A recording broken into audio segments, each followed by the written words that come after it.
Hello students, welcome back to the channel. So ನಮ್ಮ how to score 40 out of 40 in Hindi subject ಆ ಸೀರೀಸಲ್ಲಿ so ನಮ್ಮ next video ಏನಂದರೆ ಅನುರೂಪ್ತ. ಸೊ ಅಂದರೆ ಇಲ್ಲಿ ನಾನು ಏನು ಈ ಪಿ ಡಿ ಎಫ್ ಬಗ್ಗೆ ಡಿಸ್ಕಸ್ ಮಾಡ್ತಾ ಇದ್ದೀನಿ, ಇದರಲ್ಲಿ ಒನ್ ಆಫ್ ದ ಮೋಸ್ಟ್ ಅಂದರೆ ನಿಮ್ಮ ಕ್ವಶನ್ ಪೇಪರಲ್ಲಿ ನೋಡಿರ್ತೀರ ಏನಾದ್ರು ಎಮ್ ಸಿ ಕ್ಯೂ ಪ್ಯಾಟ್ರನಲ್ಲಿ ಚೇಂಜ್ ಆಗಿದೆಯಲ್ಲ. ಸೊ ಆ ಕ್ವಶನ್ ಪೇಪರಲ್ಲಿ ನಿಮಗೆ ಒಂದು ಅನುರೂಪ್ತ ಒಂದು ಕ್ವಶನ್ ಬರುತ್ತೆ, ಕರೆಕ್ಟಾಗಿ ಅಬ್ಸರ್ವ್ ಮಾಡಿರ್ತೀರ ನೀವು. ಸೊ ಅಲ್ಲಿರೋ ಅನುರೂಪ್ತ ಪ್ರೀವಿಯಸ್ ಇಯರ್ ಕ್ವಶನ್ ಪೇಪರ್ ನೋಡಿದ್ರೆ ಪ್ರೀವಿಯಸ್ ಪ್ಯಾಟ್ರನಲ್ಲಿ 4 ಮಾರ್ಕ್ಸ್ ಇರ್ತಾಯಿತ್ತು. ಇವಾಗ ಅದನ್ನು ತೆಗ್ದು ಬರೀ ಒಂದೇ ಕ್ವಶನ್ ಮಾಡಿದ್ದಾರೆ ಎಮ್ ಸಿ ಕ್ಯೂ ಪ್ಯಾಟ್ರನಲ್ಲಿ.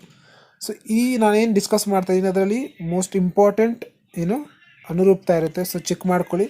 ಇದರ ಪಿ ಡಿ ಎಫ್ ನಾನು ನಿಮಗೆ ಡಿಸ್ಕ್ರಿಪ್ಷನ್ ಬಾಕ್ಸಲ್ಲಿ ಹಾಕಿರ್ತೀನಿ, ಅದನ್ನು ಡೌನ್ಲೋಡ್ ಮಾಡ್ಕೊಂಡು ಅದನ್ನ ಓದ್ಕೊಳ್ಳಿ. ಸೊ ನೋಡಿ, ಇವಾಗ ಯಾವುದಾದಿದೆ ಇಂಪಾರ್ಟೆಂಟ್